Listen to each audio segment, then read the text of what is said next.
Évangile de Jésus-Christ selon saint Marc. Chapitre 11.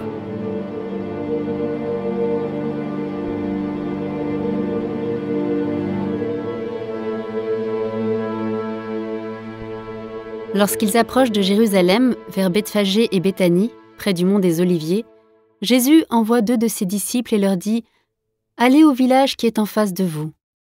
Dès que vous y entrerez, vous trouverez un petit âne attaché sur lequel personne ne s'est encore assis. Détachez-le et emmenez-le. Si l'on vous dit « Que faites-vous là ?» répondez « Le Seigneur en a besoin, mais il vous le renverra aussitôt. » Ils partirent, trouvèrent un petit âne attaché près d'une porte, dehors, dans la rue, et ils le détachèrent. Des gens qui se trouvaient là leur demandaient « Qu'avez-vous à détacher cet ânon ?» Ils répondirent ce que Jésus leur avait dit, et on les laissa faire. Ils amenèrent le petit âne à Jésus, le couvrirent de leur manteau, et Jésus s'assit dessus. Alors, beaucoup de gens étendirent leurs manteaux sur le chemin, d'autres des feuillages coupés dans les champs. Ceux qui marchaient devant et ceux qui suivaient criaient « Hosanna, béni soit celui qui vient au nom du Seigneur, béni soit le règne qui vient, celui de David, notre Père, Hosanna au plus haut des cieux. » Jésus entra à Jérusalem dans le temple. Il parcourut du regard toutes choses, et comme c'était déjà le soir, il sortit pour aller à Béthanie avec les 12. Le lendemain, quand ils quittèrent Béthanie, il eut faim.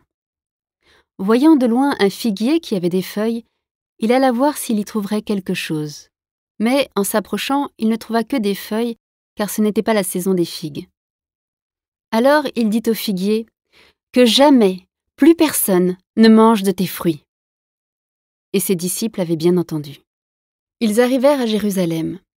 Entrés dans le temple, Jésus se mit à expulser ceux qui vendaient et ceux qui achetaient dans le temple. Il renversa les comptoirs des changeurs et les sièges des marchands de colombes, et il ne laissait personne transporter quoi que ce soit à travers le temple. Il enseignait et il déclarait aux gens « L'Écriture ne dit-elle pas « Ma maison sera appelée maison de prière pour toutes les nations. Or vous en avez fait une caverne de bandits. » Apprenant cela, les grands prêtres et les scribes cherchaient comment le faire périr. En effet, ils avaient peur de lui car toute la foule était frappée par son enseignement. Et quand le soir tomba, Jésus et ses disciples s'en allèrent hors de la ville. Le lendemain matin, en passant, ils virent le figuier qui était desséché jusqu'aux racines. Pierre, se rappelant ce qui s'était passé, dit à Jésus « Rabbi, regarde, le figuier que tu as maudit est desséché. » Alors Jésus, prenant la parole, leur dit « Ayez foi en Dieu. Amen, je vous le dis, quiconque dira à cette montagne « Enlève-toi de là et va te jeter dans la mer », s'il ne doute pas dans son cœur, mais s'il croit que ce qu'il dit arrivera, cela lui sera accordé. C'est pourquoi je vous le dis, tout ce que vous demandez dans la prière, croyez que vous l'avez obtenu, et cela vous sera accordé.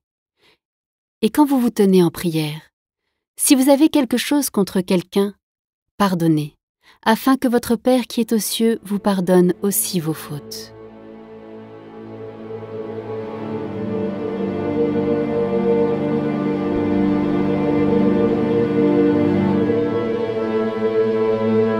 Jésus et ses disciples reviennent à Jérusalem, et comme Jésus allait et venait dans le temple, les grands prêtres, les scribes et les anciens vinrent le trouver.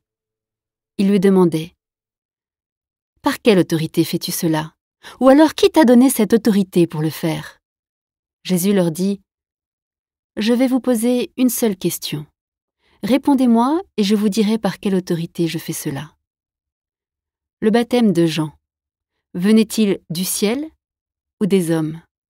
Répondez-moi. » Il se faisait entre eux ce raisonnement. Si nous disons du ciel, il va dire « Pourquoi donc n'avez-vous pas cru à sa parole ? Mais allons-nous dire des hommes ?» Ils avaient peur de la foule, car tout le monde estimait que Jean était réellement un prophète.